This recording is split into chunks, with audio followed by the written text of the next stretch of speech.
ये बॉडी जो आज आपको नजर आती है तत्व ज्ञान से आपको ऐसा महसूस होगा जैसे कौवा पक्षी उड़ते समय बीट करके चला जा, ये इतनी सी बॉडी है बस, और पक्षी अलग है। यानी इसको समझने के लिए उदाहरण दिया है कि जैसे सर्प ने कांचुली छोड़ दी, तो सर्प, वो कांचुली सर्प नहीं, उसके अंदर थी वास्तविक वस्तु। इसी प्रकार आप यहां से जाओगे जब आपकी भक्ति, आपकी साधना से आपका सूक्ष्म शरीर इतना चार्ज हो जाएगा कि उस समय आपको इससे निकलने में बहुत आसानी रहेगी, और उस भक्ति से आपके दिल में इतनी दृढ़ता आएगी, आपको मृत्यु का शोक नहीं होगा। ये जीव के बस की बात नहीं होती। एक तो बगैर मतलब की टेंशन करके बैठ जाए, वो दुखी हो रहा है। अरे एक ऐसा व्यक्ति होता है, कुछ दिक्कत आ जाए तो भी टेंशन नहीं उसको, तो पिछले संस्कारों से उसमें ऐसी उसका धीर है, उसके अंदर धीरज है। ऐसी भक्ति से आपके अंदर ये क्वालिटी आती चली जाएगी। कृष्ण कन्हैया राम को ये जीव कहें करतारे, और शरीर पड़ा भगवान का इनको देख विचारे। कि तुम राम कृष्ण को भी परमात्मा मानते हो, जीव संज्ञा के व्यक्ति, ये भी मरे, ये भी छोड़ गए शरीर। कहते आकार भार ठारे नहीं, ये पांचों तत्व मिल जावे, और चार जुग जो तन रहे तो भी दे गरे सत भाई। कहते हैं यदि इतनी लंबी उम्र भी आप बना लोगे, 4 युग तक की भी जीवन प्राप्त कर लोगे, एक दिन फिर भी मृत्यु होगी। तो उसके लिए क्या बताते हैं, यह जीवन सत सुफल है जब तक राम रटनते, देखोरी को जान दे भरम पड़े हैं पंथ। कि ये जीवन चाहे कितना ही आपका जितना भी है, इसमें इसकी सफलता उसी में है जब तक आप भक्ति करते हो, और भक्ति नहीं करते हो तो चाहे चारों युग भी जीवित रहना कोई यूज नहीं इस जीवन का। फिर क्या बताते हैं, सतगुरु साहेब एक है दूजा भरम विरोधे। अब गरीबदास जी स्पष्ट कर रहे हैं कि सतगुरु और परमात्मा एक ही होते हैं, और दूसरा उसमें कोई समझता है तो उसकी अपनी बुद्धि के सत्र में कमजोरी है। सतगुरु साहेब एक है ये दूजा भरम विरोधे, बिन सतगुरु सूझे नहीं चाहे पढ़ो 18 बोधे। बिन सतगुरु के आप चाहे वेद पढ़ो, 18 बोध पढ़ो, कितना ही ज्ञान ग्रहण करो, आपको कुछ भी समझ नहीं आएगा। गुरु बिन काहु न पाया ज्ञाना, जो थो था बुछड़े मूड किसाना। गुरु बिन वेद पढ़े जो प्राणी, समझन सार रहे अज्ञानी। और फिर क्या करें गरीबदास जी, सतगुरु और साहेब एक ही समझना। यानी ये ज्ञान जो आज आपको मिल रहा है, ये भगवान बिना नहीं बताया जा सकता, और भगवान इस दास पर राजी है। ऐसा अनमोल ज्ञान ऋषि, मैं ऋषि ब्रह्मा विष्णु महेश शर पटक कर मर गए, चले गए। इनको वेद समझ नहीं आई, इनको गीता समझ नहीं आई, इनको पुराणों का ज्ञान नहीं। गुरु मानुष कर जानते ते नर कहिए अंध, ओवे दुखी संसार में फिर आग काल के फंद। तो यहां भी गरीबदास जी कह रहे हैं, सतगुरु साहेब एक है ये दूजा भरम विरोध, और बिन सतगुरु सूझे नहीं चाहे पढ़ो 18 बोध। गल घोटा गुरुआ घने ये फांसी दे अड़ाए, और 12 तिलक बना के फिर जमपुर दे धकाए। अब क्या बता रहे हैं गरीबदास जी कि ये झूठे गुरु, ये गल घोटा गुरु घने, कह देते हैं गुरु बदलना नहीं चाहिए, और गुरु का पद प्राप्त करके ये कोरा नकली ज्ञान देते हैं, उनके विषय में कहते हैं गल घोटा गुरु गणे, और ये फांसी दे अड़ाए, बांध देते हैं इनको कि ये मेरे शिष्य हैं, किसी और की सत्संग में नहीं सुनना है, और उनके पास ज्ञान नहीं है, तो कहते हैं 12 तिलक बना के 12 तिलक माथे का बना लेंगे, बड़ा महापुरुष और विद्वान नजर आवेगा, और कहते हैं फिर काल के लोक में धक्का दे देते तुमको, गलत साधना करवा के। अब क्या बताते हैं, झूठे गुरु का नाक ले और फिर श्रवण और नैने, सतगुरु बोले साख ये दूर कर फोकट फेन। अब यहां गरीबदास जी थोड़ा सा उनको सतर्क कर रहे हैं और धमका रहे हैं कि कितने नालायक आदमी हैं जो झूठे गुरु हैं, इतने अनमोल जीवन को नाश कर रहे हैं। एक श्वास, मनुष्य जीवन के एक श्वास की कीमत बताते हैं। कबीर कहता हूं कई जाते हूं और कहूं बजा के ढोले, श्वास जो खाली जात है भाई 3 लोक का मोले। एक मनुष्य का सांस कितना कीमत है, और ये एक मनुष्य जीवन को बर्बाद कर देते हैं जिसमें करोड़ों अरबों सांस जाते हैं उनके। तो कितना नाश कर दिया इन लोगों ने, कितनी हानि कर दी, तो उनको कितना दंडित करना चाहिए वो बता रहे हैं। झूठे कहते झूठे गुरु को झटक दे और शेष स्वामी को फूके, या मैं दोष जरा नहीं शब्द कहा हमको के। अब यहां गरीबदास जी यानी एक ऐसे भाव से कह रहे हैं ये, क्योंकि साधु संत किसी को फूकने के लिए या मारने के लिए नहीं कहते। नो कह रहे न फूक दे परे न, यानी एक तरफ पटक दे, हमारा काम नहीं, बस इतनी सी बात है। कहते झूठे गुरु को झटक दे और शेष स्वामी को फूके। गरीबदास जी कहते हैं कि चातुर प्राणी चोर हैं ये, मूड मुग्ध हैं ठोठे, संतों के नहीं काम के इनको दो गड़जोटे। कि ये चतुर प्राणी हैं जो अटपट करके गुरु बन गए, भोली भाली आत्माओं को फंसाए बैठे हैं, और हम इतना क्लियर ज्ञान बता रहे हैं, स्पष्ट कर रहे हैं, प्रमाण बता रहे हैं और आंखों देखा भगवान का ज्ञान बता रहे हैं, और फिर भी ना स्वामी मानने को तैयार है ना उनके शिष्य मानने को तैयार हैं। तो उसके विषय में कहा है कि झूठे गुरु को झटक दे, पड़ा रहने दे उसने, और शेष स्वामी को फूक, यानी उनको पड़ा रहने दे। ना मानते तो समझाने का फर्ज बनता है, उनके साथ खसे नहीं। या मैं दोष जरा नहीं शब्द कहा हमको, सतगुरु सतगुरु क्या कहे ये शब्द अतीत पहचाने, रोम रोम में तेज है कोट सूर सचिभान। गरीबदास जी कहते हैं झूठे गुरु का लीतर लावे और घरते काट घसीटे, और या के पीटे पाप नहीं है उसने निश्चय पीटे। पीटन का अर्थ है कि उसको स्वीकार नहीं करे, उसकी बातों में नहीं आवे, और उसको फिर घर पे आने से भी विरोध करे कि बस बतेरे दिन आपने हमारा नाश कर लिया, खाना खाओ और जाओ, इतना सा उसके साथ लगाव रखे। अब सूक्ष्म वेद के अंदर आगे क्या बताते हैं परमात्मा, गरीबदास जी बता रहे हैं सूक्ष्म वेद में जो ज्ञान दिया है कि भाई ये काम करण के हैं और ये करण के नहीं हैं, कौन क्या क्या कर रहा है। एक बैदे का अंग है गरीबदास जी महाराज का, उसमें क्या बताया है कि जो इस प्रकार के साधक हैं वो अपना जीवन व्यर्थ कर रहे हैं। कैसे? सट दर्शन सट बेख कहाँ में, बहुविध दोनों दार मचावे, ये तीर्थ व्रत करत तरबीता, वेद पुराण पढ़त है गीता।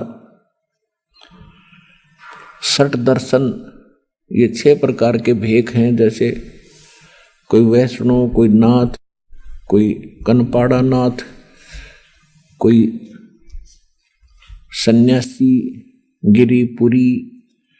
कहते हैं इनको अगर आप देखोगे, जनसाधारण इनकी क्रियाओं को देखता है तो बड़ा आकर्षित होता है और ये सोचता है भी महापुरुष पड़ा है। कैसे?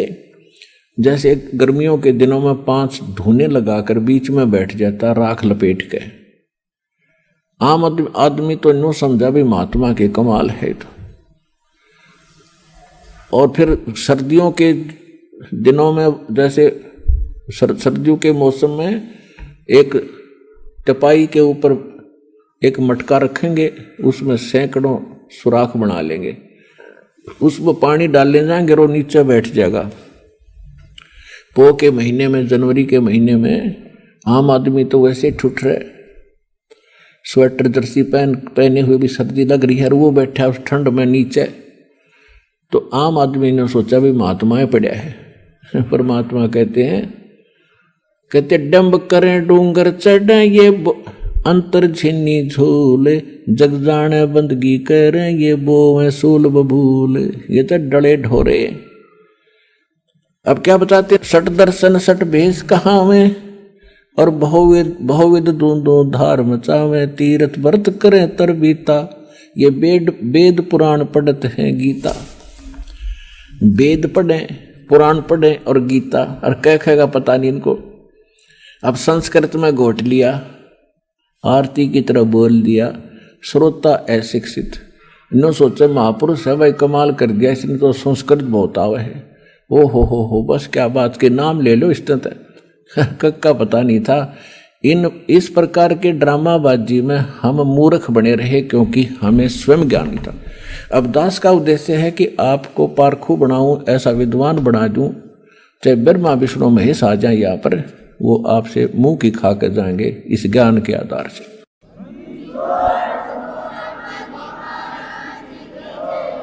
चार संप्रदा 52 द्वारे, जिन्हों नहीं निज नाम बेचारे, अरमाला घाल हुए हैं मुक्ता, ये सटदल उआ बाई बकदा। ओए होए,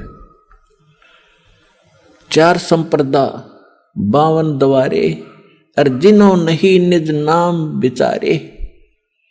कोई कुछ नाम देता है, कोई कुछ नाम देता है, कोई कुछ साधना का मंत्र बताता है। कहते हैं गीता पढ़ते हो, वेद पढ़ते हो, वेद और गीता में है कहीं ये मंत्र जो तुम दीक्षा देते हो? वेदों में यजुर्वेद अध्याय नंबर 40 के मंत्र नंबर 15 में केवल एक ओम मंत्र है। ओम कर्तु समर किलबे समर कर्तुम समर। ओम नाम का जाप काम करते करते सिमरण करो, विशेष कसक के साथ, यानी सच्ची श्रद्धा से जाप करो, और मनुष्य जीवन का मूल कर्तव्य जान के ये भक्ति करो। तो ये तो ब्रह्म का जाप है। और यजुर्वेद अध्याय नंबर 40 के मंत्र नंबर 10 में वेद ज्ञान दाता वही है जो गीता ज्ञान दाता। वो कहता है कि कोई तो परमात्मा को संभवात कहता है, संभवात माने जन्म लेने वाला, और कोई उसको असंभवात कहता है कि वो जन्म नहीं लेता। संभवात कहने वाले आकार में आए अवतार मानते हैं, और असंभवात उसको निराकार मानते हैं। तो परमात्मा कैसा है इसकी जानकारी तत्वदर्शी संत बताते हैं, उनसे पूछो, विस्तार के साथ बताएंगे। तो इससे सिद्ध है कि वेद ज्ञान और गीता ज्ञान ये दोनों इनकम्प्लीट हैं, लेकिन गलत नहीं कह सकते इन ज्ञानों को। फिर यजुर्वेद अध्याय नंबर 40 के मंत्र नंबर 17 में कहा कि वो पूर्ण परमात्मा तो गुप्त है, और मैं ब्रह्म हूं, वेद ज्ञान दाता कहता है, और मैं ब्रह्म लोक रूपी दिव्य आकाश में रहता हूं, और मेरा एक ओम मंत्र है। तो ये बाकी मंत्र कहां से घसीट लाए ये? इसी प्रकार श्रीमद् भगवत गीता अध्याय नंबर 8 के श्लोक नंबर 13 में, पूरी गीता में साधना का एक मंत्र है, ओम इति एकाक्षरम ब्रह्म विवरण माम अनुसमरण यह प्रयाति तदंदेहम सयाति परमाम गति। मुझ ब्रह्म का गीता ज्ञान दाता कहता है, मुझ ब्रह्म का, क्योंकि श्री कृष्ण में प्रवेश करके ये ब्रह्म काल बोल रहा है। 11वें अध्याय के 32वें श्लोक में गीता में कहता है कि मैं काल हूं, सबको खाने के लिए आया हूं। श्री कृष्ण काल नहीं थे, उन्होंने पहले कभी काल नहीं कहा, फिर बाद में कभी अपने आप को काल नहीं कहा।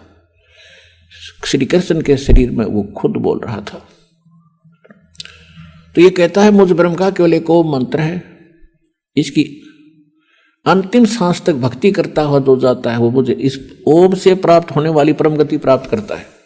इसी प्रकार सूक्ष्म वेद में कहा कि नाम उठत नाम बैठत नाम सोवत जागवे, नाम खाते नाम पीते नाम से ती लागवे। यानी सभी सदग्रंथ और सूक्ष्म वेद से जो साधना जिस ग्रंथ की मिलती है वो ग्रंथ वहां तक ठीक है। तो वेदों में यही है, गीता में यही है, लेकिन वहां उन्होंने ऑप्शन छोड़ दिया है कि ये कंप्लीट साधना नहीं है। गीता अध्याय नंबर 17 के श्लोक नंबर 23 में कहा है कि पूर्ण परमात्मा के पाने का ओ मंत्र तो गीता ज्ञान दाता कहता मेरा मंत्र है, और उस सच्चिदानंद घन ब्रह्म को पाने का, परम अक्षर ब्रह्म को पाने का, वो 3 मंत्र का जाप है। ओम तो सीधा ब्रह्म का, तत्व और सत्य ये दो सांकेतिक है। ये तत्वदर्शी संत बताओगे, उनसे पूछो। तो वो तत्वदर्शी संत ये दास रामपाल दास है इस विषय में।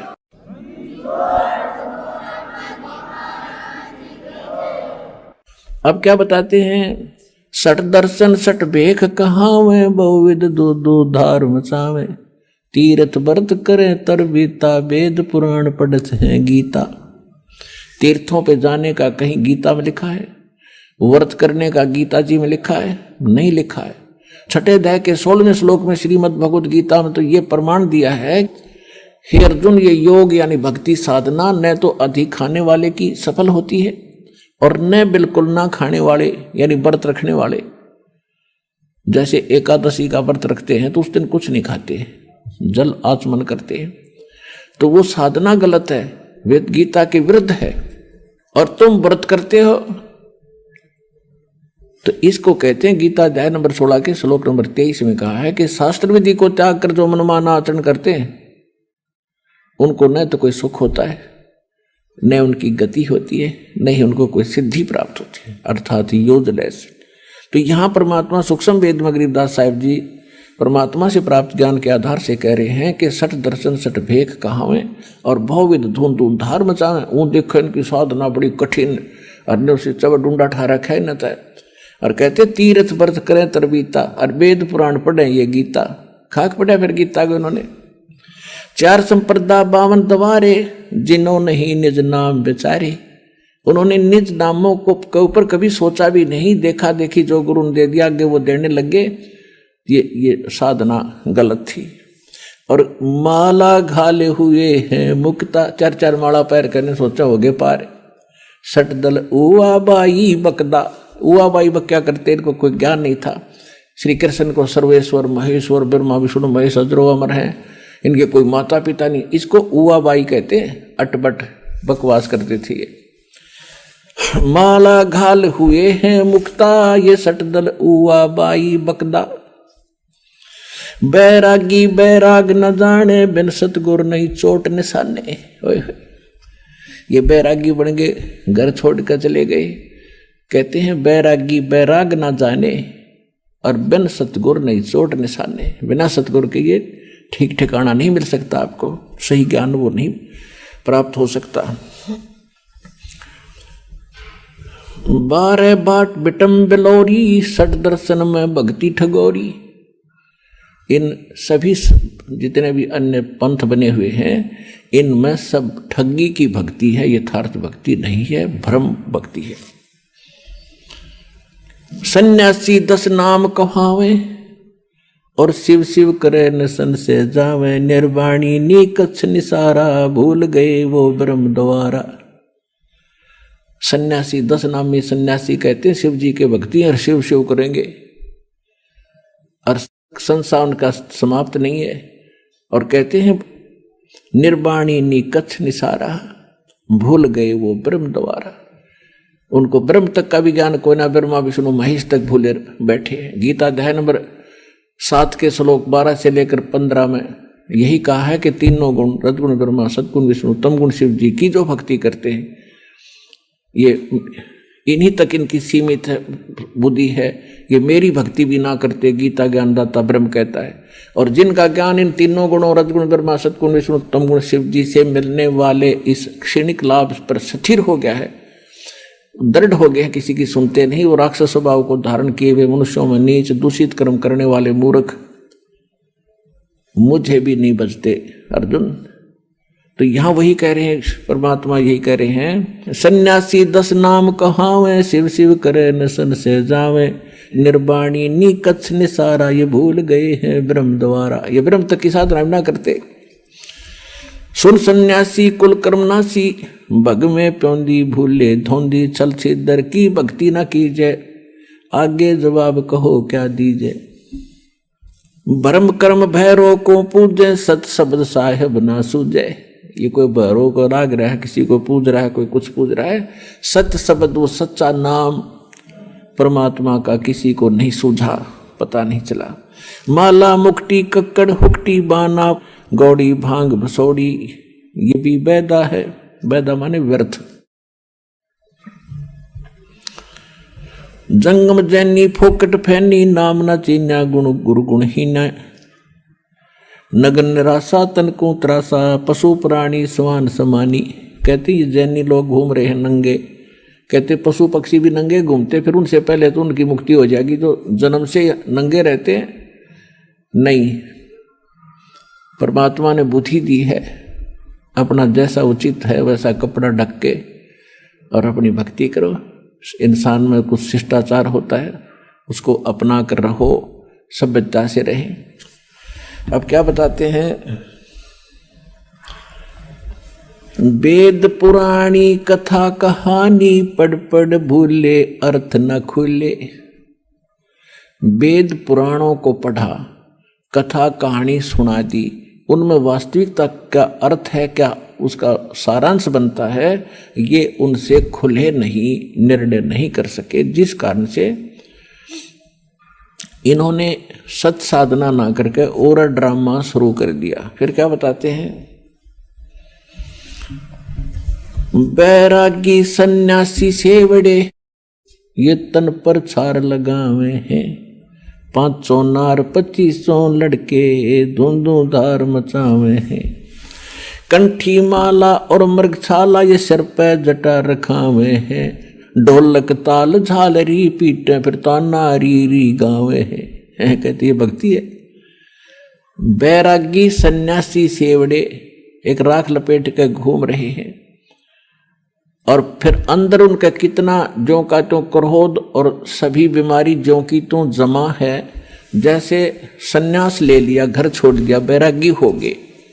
किस लिए हो गए कि एक पत्नी को त्याग दिया, घर त्याग दिया कि ये मेरी भक्ति में बाधक है और मैं जंगल में बैठ कर भक्ति करूंगा। परमात्मा कहते एक नारी त्याग दीनी, ये 5 नारी गैल वे, पाया ना द्वारा मुक्ति का सुखदेव करीब उसेल वे। एक औरत को त्याग कर आप जंगल में बैठ गए, उस भक्ति बाधा जानकर। परमात्मा कहते आपके अंदर ये 5 नारी और हैं जो भक्ति बाधक हैं, काम क्रोध मोह लोभ अहंकार। इन 5 को त्यागते घर में रह ले। फिर घरवाली नारी इतनी बाधक नहीं है जितनी ये तेरी बीमारी बाधक है जो आपके अंदर जमा है। एक नारी त्याग दीनी 5 नारी गैल वे, पाया न द्वारा मुक्ति का सुखदेव करीब उसेल वे। कहते सुखदेव जैसा वैरागी तो नहीं हो सकता, माँ के गर्भ से निकलकर भाग गया था उठ के, और जब तक सतगुरु नहीं मिले उसने पता नहीं कहाँ कहाँ तक भटका था, स्वर्ग में भी चला जाता था, उसका मोक्ष नहीं हुआ। तो सतगुरु के बिना, पूर्ण संत के बिना ये बीमारी कटे नहीं जो जन्म और मरण की। बैरागी सन्यासी सेवड़े तन पर छार लगावे हैं, 500 नार 2500 लड़के धूंधू धार मचावे हैं। 500 नार ये काम क्रोध मोह लोभ अहंकारियों के नो जमा तुम्हारे अंदर।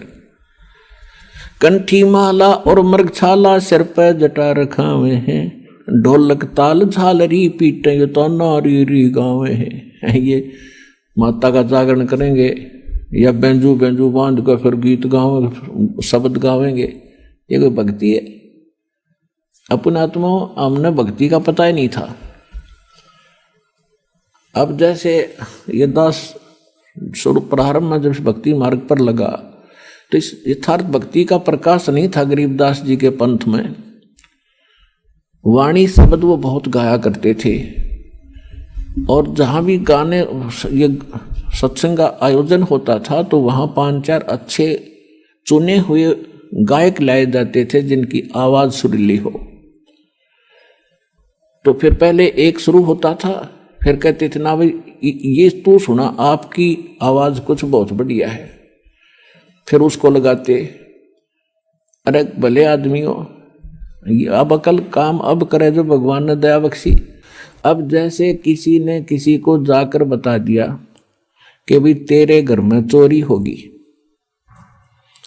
अब जब सामने वाले ने भांग नहीं पी रखी होगी, शराब नहीं पी रखी होगी, तो एकदम चिंतित होगा और तुरंत या तो घर की तरफ चल लेगा और जाके उसको देखेगा वह कितना नुकसान हो गया। और जय उसने शराब पी रखी होगी तो वो क्या कहेगा कि अभी फिर बता क्या कहा। और दूसरा उससे कैसा शराबी है वो ने क्या बताऊं क्या क्या, आपके चोरी हो गई। हाँ कहा यो बहुत बढ़िया बोला भाई, इसकी आवाज बड़ी सुरीली है। आपके चोरी हो गई, और फिर वो भी कहता आपके चोरी हो गई। तब वो दोनों शराबी हैं। तो अब जैसे जब दास देखा करता था वो भी गा रहे हैं कि अनमोल जीवन तुम्हारा नष्ट हो रहा है, परमात्मा की वाणी गा रहे हैं, सतनाम बिना और सतगुरु बिना मोक्ष नहीं। सुनने वाले भी गेल गा रहे हैं, गुरु बिन मोक्ष नहीं, सतनाम बिना मुक्ति नहीं, और सतनाम किसी के पास नहीं। वो तो ऐसे हैं जैसे एक बार किसी ने कोई तोता पकड़ दिया, तोता, उस तोते को बेचने जा रहा था पिंजरे में लेकर। एक भक्त संत साधु मिला, उसने देखा कि ये पक्षी जंगल में घूमने वाला है और ये कैद हो गया। तोते की आयु बहुत लंबी होती है, मनुष्य से भी ज्यादा होती है, और ये सारी उम्र कैद रहेगा, क्यों ना इसको मुक्त करा दूं। उसने उस तोता बेचने वाले से पूछा भी इसका मूल्य बता, कितने में बेचता। उसने कहा 5 रुपये लूंगा पिंजरे समेत। ले भाई 5 रुपये ले और दे दे। अब उस तोते को लेकर वो महात्मा घर ले आया अपने कुटिया में, और उससे कहा कि भी तोता तू कैसे फंसा बच्चा। तोते ने बताया जी शिकारी आया था, उसने जंगल में दाने डाल दिए, जाल बिछा रखा था, मैंने दिखा नहीं, मैं लालच में आ गए, वो दाने खाने के लिए आ गया और मैं फंस गया। तो उस संत ने कहा कि भाई यदि मैं तुझे छोड़ दूं तो फिर तो ये गलती नहीं करेगा। अगना जी कदी नहीं, कत्ते नहीं करूं। तो सुन ले, तय भी सुन ले, और आप वहां जाकर सारे तेरे साथियों ने भी बता दिए क्या कि एक मूल मंत्र बताता हूं। अब बताओ भाई, पर दी आवेगा शिकारी, जाल डालेगा, दाने डालेगा, हम दाने नहीं खाएंगे तो फंसेंगे नहीं। बोला जी ठीक है। उसको 10-20 दिन खूब वो रटवा दिया, तोता ठीक बोलने लग गया। जा भाई, जाते ही सब ने सिखा दिया। कहा जी जाते सब ने सिखाऊंगा। अब तोता छोड़ दिया, और साथी रिश्तेदार इकट्ठे हुए भी कैसे बचा कि एक साधु संत ने दया कर दी भाई मेरे पे, और एक मुझे अजब फार्मूला दे दिया, आगे आपा फिर मार खावांगे नहीं। एक ऐसी मूल मंत्र बताया, तुम भी सुन लो। शिकारी आवेगा और दाने डालेगा, जाल बिछावेगा, हम दाने नहीं खाएंगे तो हम फंसेंगे नहीं। कहाँ भाई, रोज आरती करें वृक्ष पर बैठ के, सारे शाम और दिन में ये गोट लिया, उन्हें गायत्री मंत्र बना लिया। एक दिन शिकारी वहां पहुंचा, उसने देखा तोते तो भाई किसी ने शिक्षा दे दी इनको, ये तो बोल रहे हैं कि शिकारी आवेगा, दाने डालेगा, जाल बिछावेगा, हम खाओगे नहीं तो हम फंसेंगे नहीं। उसने सोचा यहाँ कोई फायदा नहीं मेरा आने का, चल दूसरे साइड में जाता हूँ। फिर भी सोचा चल इतनी दूर आया हूँ, कोई एकादा ना समझ फंस भी सकता है, इतने रोटी राटी खाऊं, इतने जाल बिछा के देख लेता हूँ। उसने दाने डालकर जाल बिछा कर बैठ गया एक वृक्ष के नीचे। इतने में जब वो देखा उन तोतों ने अच्छे पड़े हैं मोटे मोटे दाने खाने के, तो सबसे पहले वो आया जो उन्हें शिक्षा दे था। अब भूख लग रही है, चलो भाई आ गया माड़, और फटाफट वहां पहुंच गए। और सारे देखा देखी उसके चेले भी उसके अंदर जाल में। उस शिकारी ने सोचा है तो मुंह रखे बांडे बांडे थे, न ज्ञान कुछ नहीं, उन्हें पकड़ के जाल खींच ली सारे जाल के अंदर। अब जाल में बंद हो रहे हैं तब भी वो यही गीत गा रहे हैं, पर दिया होगा, जाल डालेगा, हम दाने नहीं खाओगे तो हम फंसेंगे नहीं। अब वो शिकारी उस जाल को उठा के कंधे पर डालकर चल पड़ा पीछे। वो अब सारे तोते पीछे फिर भी यही गीत गा रहे हैं, शिकारी आवेगा, जाल डालेगा, दाने डालेंगे, दाने नहीं खाएंगे तो फंसेंगे नहीं। अब उधर से वो रास्ते में शिकारी को वो गुरु फिर मिल गया, वो संत।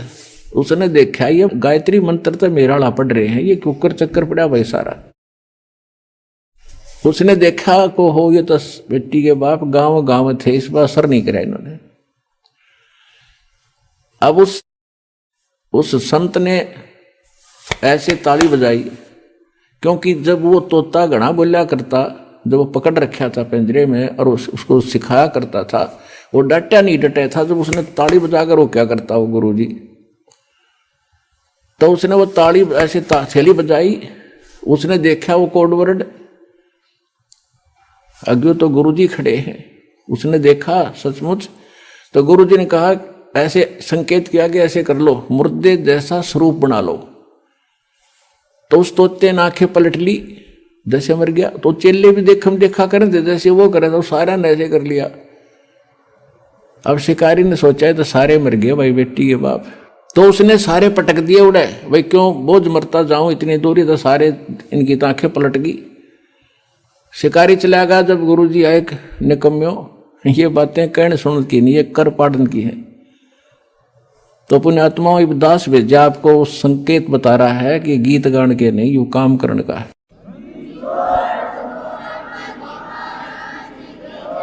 बैरागी सन्यासी से बड़े तन पर छार लगावे हैं, 500 नार 2500 लड़के ये धूम धार मचावे हैं। कंठी माला और मृगछाला सिर पर जटा रखा हुए हैं, और ढोलक ताल झालरी पीटो तो नारी री गावे हैं। तन के योगी मन के भोगी गुल्लर पेट पड़ा हुए हैं, गुजबीरज का मरम न जाना ये भद्र भेख बना हुए हैं। करवा और कॉपी न लिए जो बनखट गुफा बना हुए हैं, खुद्या कुत्ती घट में दूती फिर गृह द्वार आवे हैं।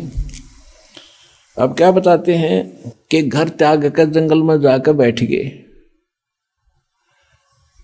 देखो परमात्मा के लिए हम भटक रहे हैं, हम रह नहीं सकते।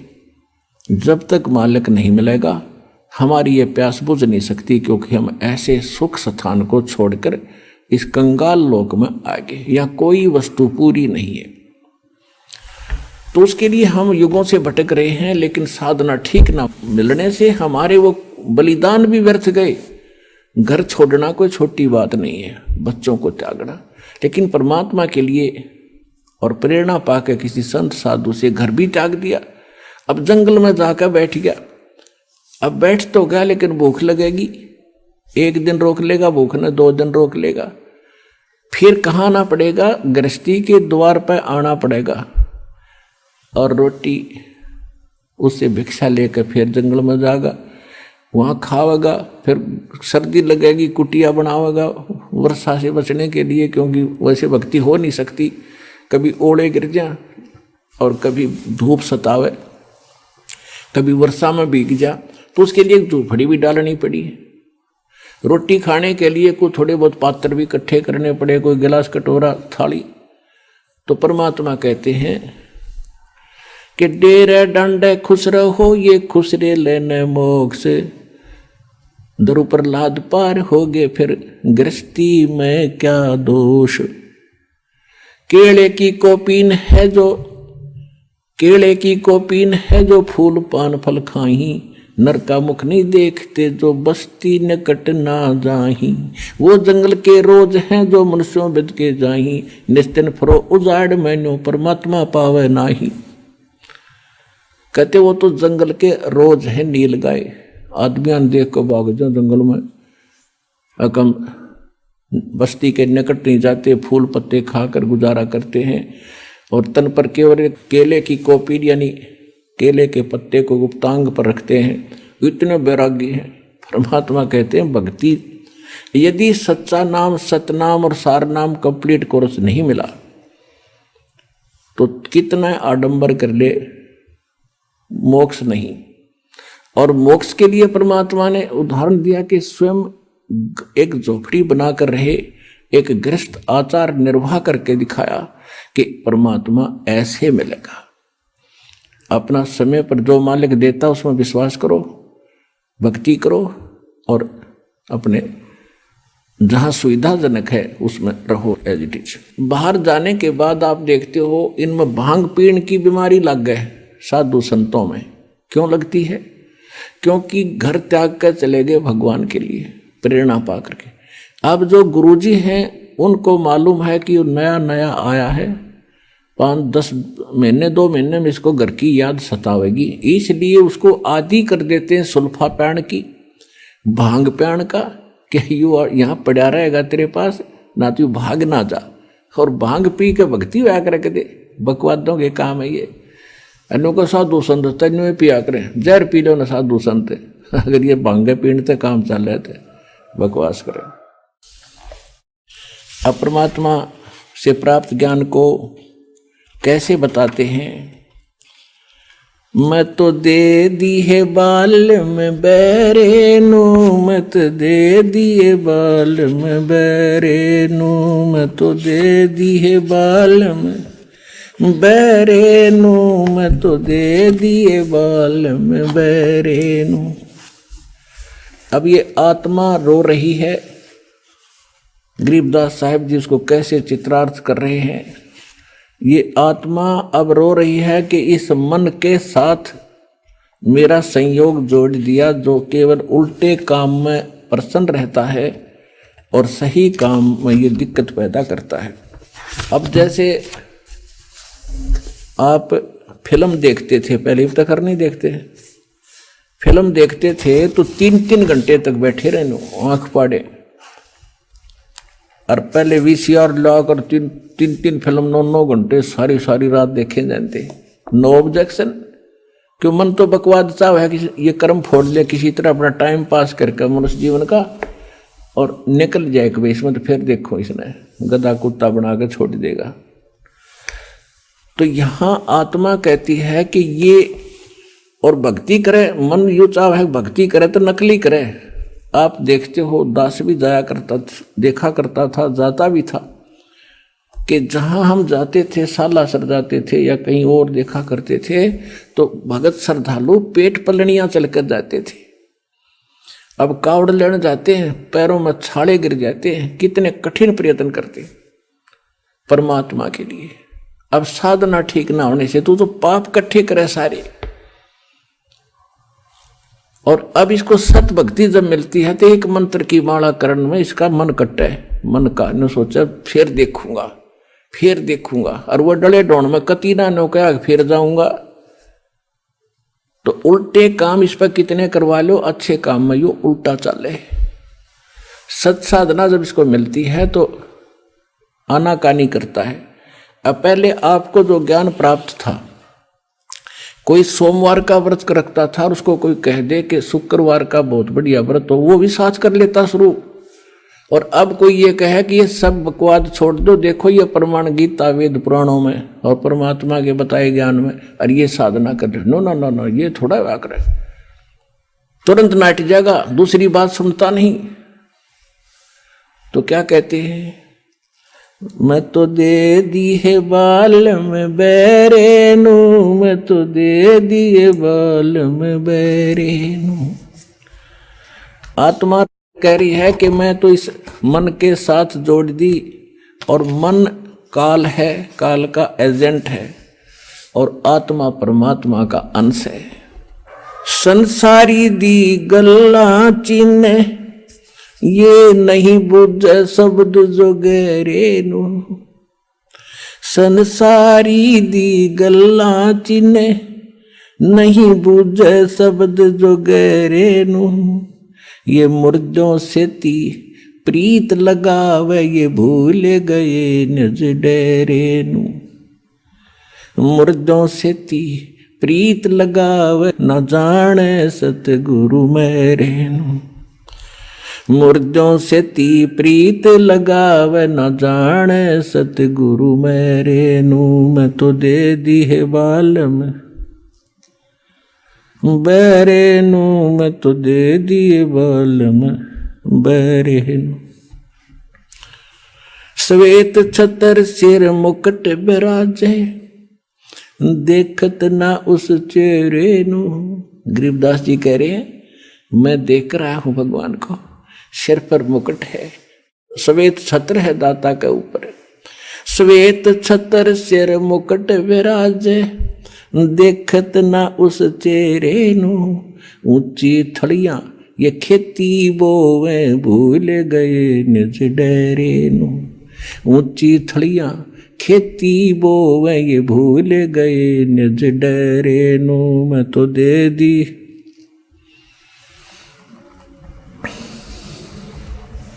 मैं तो दे दी है बालम बैरे नू, मत दे दी है बालम बैरे नू। ये संसार समझदा नाही, कहंदा श्याम दोपहरे नू। ये संसार समझदा नाही, कहंदा श्याम दोपहरे नू। गरीब दास ये वक्त जात है, रोवोगे इस पैरे नू। गरीब दास ये वक्त जात है, रोवोगे इस पैरे नू। मैं तो दे दी, मैं तो दे दी है बालम बैरे नू, मैं तो दे दी है बालम बैरे नू। एक भगत बता रहा था, जैसे ये कहते हैं ना, संसारी दी गल्लां चिन्ने ना बुझे शब्द जो गहरे नू, यानी गूढ़ ज्ञान को सुनना भी पसंद नहीं कर रहा। और आम आदमी कोई कह दे उसने मान ले, और कोई कह दे चल सालासर चलेंगे, चल भाई कब चलना है। और कोई कह दे वैष्णो देवी चलेगा, कहाँ त्यार चलेंगे, वहाँ टिंडे लेने जाओगा बता। कोई विचार नहीं करते। और जब ज्ञान बताते हैं कि ये नहीं देखो ये प्रमाण है, ये 10-6 प्रमाण देता एक पॉइंट को क्लियर करने के लिए, और इतना देखकर भी तो नहीं मानते, तो वो मन के प्रेशर के अंदर है। इसीलिए परमात्मा हमें बताना चाहते हैं कि मैं तो दे दी बालम बैरे नू। अब जैसे एक भगत बता रहा था कि मैं अपने साथी ने, घना मित्र था मेरा, जब ये सत्संग मैंने सुना, ज्ञान लिया, नाम लिया, मैं सत्संग मानने लगा, तो मैंने उसको कहा कि अभी सत्संग में चलेगा मेरे साथ, कि अभी फिर देखूंगा, अभी टाइम को नहीं, अब समय नहीं है, फिर देखूंगा। नाट सका नहीं था कि दोस्ती थी। तो इतने में मैं थोड़ा सा आगे चला, चल भाई फिर बताएंगे इसको। थोड़ी सी दूरी पर कोई अन्य को कह रहा था कि उस गांव में रागनी कंपटीशन होगा। वो मेरा मित्र उनके पास जाके खड़ा हो गया, अरे कौन से गांव में, कहाँ है बताइए। रात ने वहाँ धक्के खाने चलाएगा, और 3 दिन में आया वो रागनी कंपटीशन सुनने के लिए। वह तो फट दे स्वीकार कर ली, मैंने बताया उसके लिए समय नहीं था। एक भगत था, वो बता रहा था कि एक उपदेशी ले लिया उसने, और उसने फिर अपने मित्र को समझाना। ये प्रत्येक की कर्तव्य बनता है कि मैं अपने मित्र को, अपने जो मेरी बात को सुन सकता उसको समझाऊं। तो उसके पास जाके कहने लगा कि भाई सत्संग में चलो, ज्ञान समझाया काफी। तो वो कहने लगा भाई मेरे पास टाइम नहीं, फिर देखूंगा। चलो फिर कुछ दिन के बाद वो फिर गया। जब सत्संग नेक्स्ट समय आया, सत्संग का निकट सी, तो उसने कहा भी चलोगे सत्संग में। उसने कहा भी मुझे फुर्सत नहीं, फिर देखूंगा। फुर्सत माने समय नहीं, देसी भाषा में फुर्सत कहे। उसने 2-4 बार कहा, क्योंकि फर्ज बनता है प्रत्येक व्यक्ति का, जब ज्ञान समझ में आ जा रहकर समझावे। तो बार बार कहता रहा भी तू घना पीछे मत पड़े, मुझे अभी फुर्सत नहीं है, थोड़ा सा बच्चे सियाने हो जाएं और फिर मैं तेरे साथ चला करूंगा। अब कुछ दिनों के बाद उसकी हार्ट अटैक से मृत्यु होगी। मित्र था, उस शोक में जाना गया।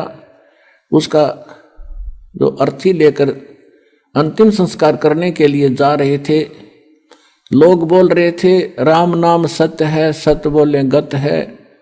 और वो कह रहा था आज भाई ने फुर्सत है। और कह रहे थे राम नाम सत्य है, वो कह रहा था आज भाई ने फुर्सत है। तो दूसरे उसके और व्यक्ति कह रहे थे तू ठीक बोल, के सोचेंगे ये घर के, हक मैं ठीक का बोल रहा हूं।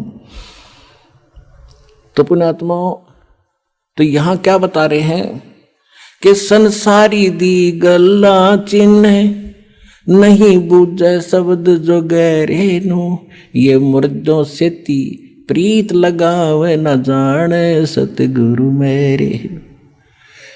अब मुर्दों से ती प्रीत कैसे लगावे? कि बाबा था, गांव में रहता था, मर गया, उसकी समाधि बना दी, सारा गांव माथा टेका हुआ, वो खाक देगा। अब जैसे कोई वैद्य है, कोई डॉक्टर था और अच्छा जानकार वैद्य था, नाड़ी पकड़ के रोग बता देता था, दवाई जानता था, दे दिया, ठीक हो गया। और अब वो मर गया, मरने के बाद उसकी समाधि बना दी, उड़ा मूर्ति भी बना लो उसकी, और फिर वहां उससे माथा टेकने जा और दवाई लेने जा, वो खाक दवाई देगा। ऐसा ही वैद्य खोजना पड़ेगा जैसा वो था। और वो वैद्य आज सतलोक आश्रम बरवाला जिला हिसार में है, इस पृथ्वी पर नहीं है।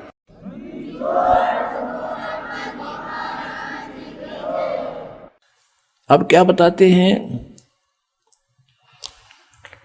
श्वेत छतर सिर मुकुट विराज, देखत ना उस चेहरे नु। श्वेत छतर सिर मुकुट विराज, देखत ना उस चेहरे नु। ये ऊंची थड़ियां खेती बोवे, भूल गए नज डेरे। पहले वर्षा के ऊपर निर्भर होता था सारा खेती किसानी। जब ये वाणी बोली थी परमात्मा के बच्चे गरीबदास जी ने, अब उस समय कह रहे थे कि जिसके पास डहर खेत हो, डहर होता है नीचे का झील का खेत, ऊंचे स्थानों पर वर्षा हुआ जल भी वहां आ जाता है उस नीचे के स्थानों में। नमस्कार सर। नमस्कार जी। सर क्या नाम है आपका? ऋषिपाल। ऋषिपाल जी, आप कहाँ से हैं? मेरा गांव जोली है जी, डिस्ट्रिक्ट अम्बाड़ा, हरियाणा से। संत रामपाल जी महाराज से नाम दीक्षा आपने कब ली? 25 मार्च 2017 को। संत रामपाल जी महाराज से नाम दीक्षा लेने से पहले क्या आप भक्ति साधना भी करते थे? हाँ जी सर, हम सभी देवी देवताओं की भक्ति करते थे। ब्रह्मा विष्णु महेश की और माता दुर्गा की बहुत ही ज़्यादा भक्ति करते थे। नवरात्रों में व्रत रहना, और नैना देवी, कांगड़ा, चमुंडा सभी स्थानों पर गया मैं माता दुर्गा के। घर में आसन लगाया हुआ था, बहुत ही ज़्यादा भक्ति करता था। हर शनिवार का व्रत रखता था, बहुत ज़्यादा माता दुर्गा की भक्ति करते थे हम।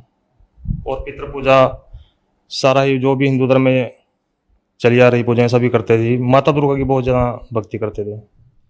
सर फिर आप संत रामपाल जी महाराज की शरण में कैसे आए? सर जी 2011 से मेरी माता जी संत रामपाल जी महाराज की शरण में थी, जिनका मैं बहुत ही विरोध करता था।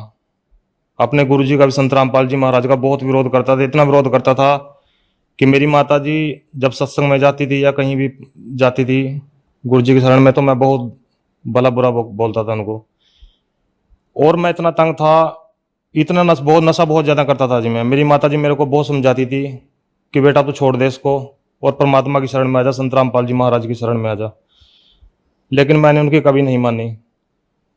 मैं उनको गालियाँ भी देता था, पर वो मेरे को यही बात कहती है कि तेरे को बेटे पता नहीं, जब तेरे को पता लगेगा तो बहुत रोएगा। सर जी मैं इतना नशा करता था, कोई भी नशा ऐसा नहीं होगा जो मैं किया नहीं करता था। बीड़ी से लेकर के बीड़ी, तंबाकू, गुटखा, शराब, बुक्की, सुल्फा, गांजा, शराब, सब चीज का नशा करता था मैं। गोली, कैप्सूल, सूखा नशा भी मैं इतना करता था सर जी। एक नशा करके मेरे को रात को नींद नहीं आती थी। मैं 3 नशों का डोज लेता था। पहले शराब पीता था, उसके बाद गांजा पीता था, फिर भी अगर कोई कमी रहती थी फिर गोली कैप्सूल खाता था। हमारे घर में सर जी था ऐसा, मैं ऐसी बात नहीं मेरे को नशे का शौक था सर जी, मजबूरन नशा करता था मैं। मेरे पिताजी इसी नशे से ग्रस्त होकर वो भी चले गए, वो मर गए जी। वो भी ऐसे, वो भी बहुत नशा करते थे, क्योंकि हमारे घर में सर जी प्रेत बाधा थी। प्रेत बाधा ऐसी थी सर जी, जब मैं थोड़ा शुद्धि में होता था तो मैं अपने बच्चों की तरफ देख के रोया करता था। छोटे छोटे मेरे बच्चे थे सर जी, मेरे पास 2 लड़कियां हैं, 1 लड़का है। तो मैं रोया करता था। मैं सोचता था कि अब इनका क्या बनेगा, तू तो मर जाएगा, तेरा पिताजी मर गए नशे से और तू भी मरेगा, अब तो इनका क्या होगा बच्चों का। पर सर जी मजबूर इतना हो जाता था मैं, नशे बिना मेरे पास रहा ही नहीं जाता था कहीं भी। छोटे से मैं बीड़ी, तो सर जी मैं 10-12 साल का बीड़ी पीने लग गया था। इतना नशे को मेरे को नशा किया करता था, बहुत ही नशा किया करता था जी मैं। मेरे गांव वाले भी वो लड़ाई करता था अगर मैं नशा करके, जब मैं आता था जी पड़ोसी भी देखते थे कि हाँ आ गया, अब लड़ाई होगी इनके घर में। हर रोज लड़ाई हुआ करती थी। हमारा घर, वो कहते हैं जैसे भूत बंगला हमारा घर था जी। प्रेत बाधा थी हमारे घर में, बहुत ही तंग थे जी, बहुत ज्यादा दिक्कत थी हमारे घर में जी। मेरी माता जी मेरे को बहुत समझाया करती थी, बेटे तू नाम ले ले संत रामपाल जी का, पर मैं उनको भी भला बुरा कहता था जी, और कभी उनकी नहीं सुनी। जब मैं नशा करके पूरा थक लिया, पूरा खत्म हो लिया सर जी, मेरे अंदर सर जी 50 किलो से भी कम वजन रह गया था।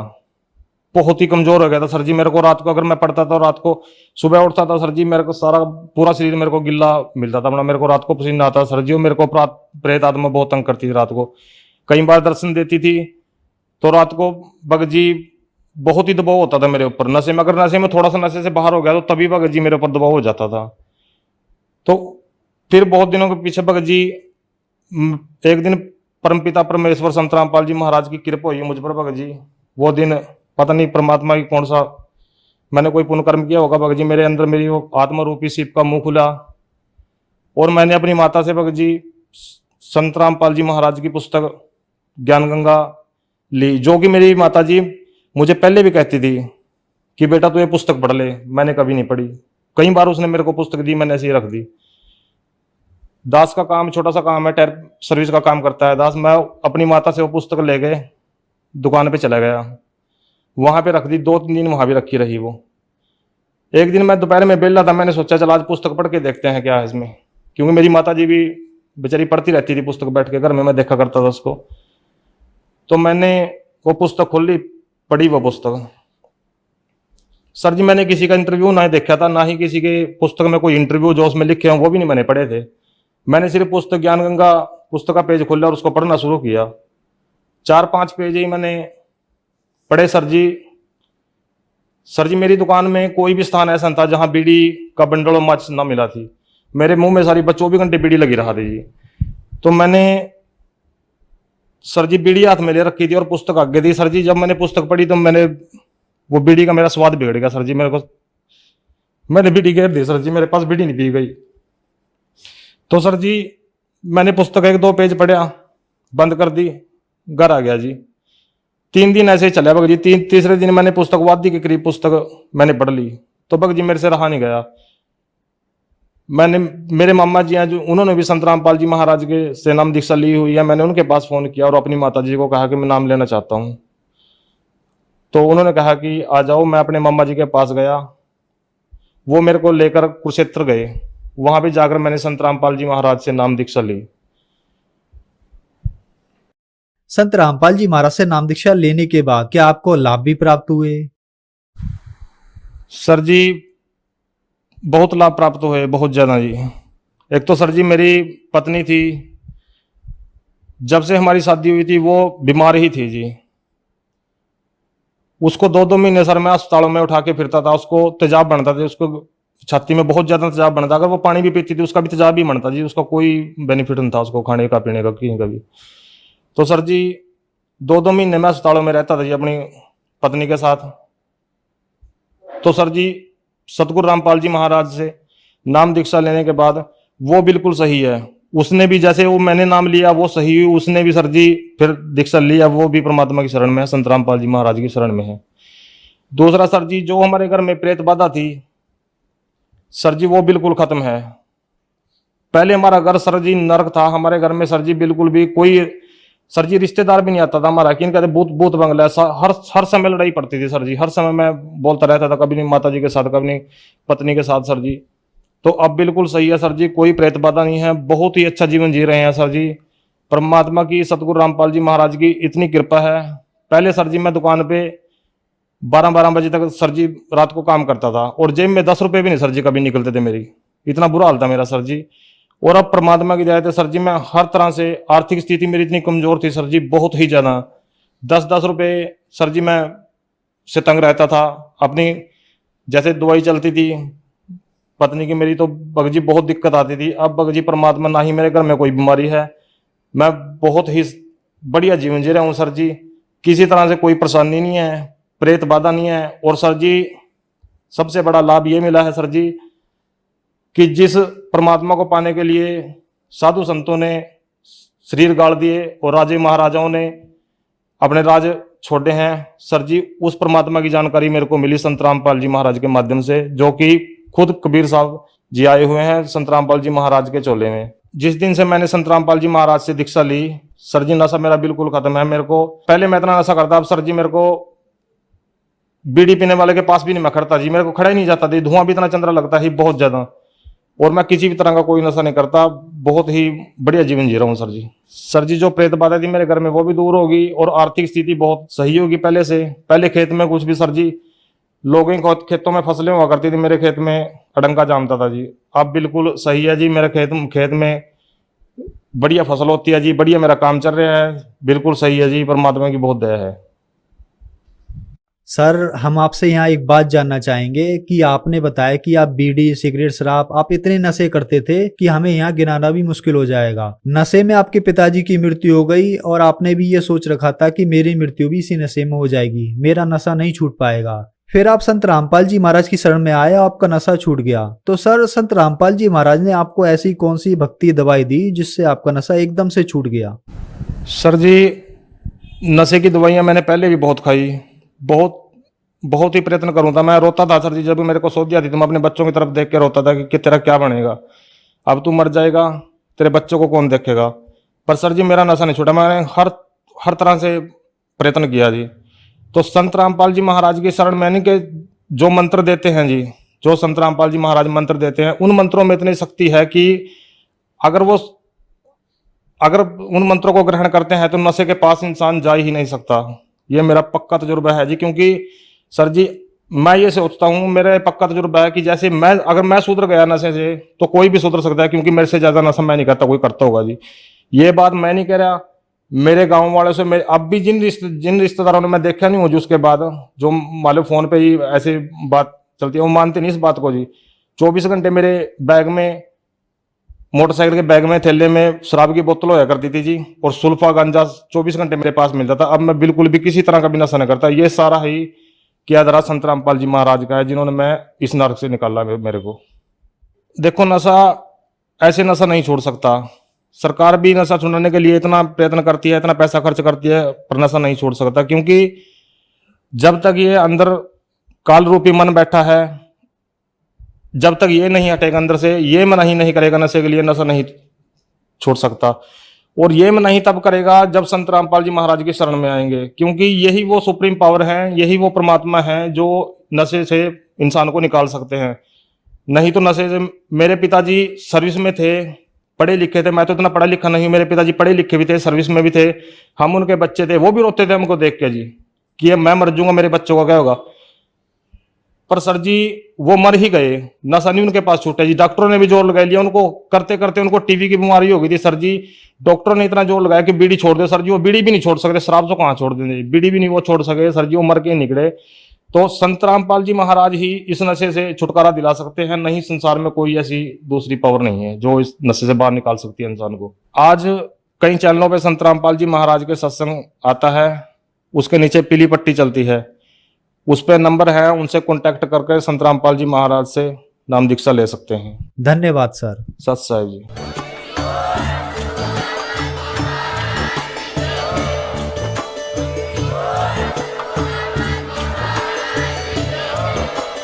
सब्सक्राइब करें लास्ट भक्ति यूट्यूब चैनल को और बेल आइकन को प्रेस करें ताकि आने वाली वीडियो की नोटिफिकेशन आपको मिलती रहे सत साहिब।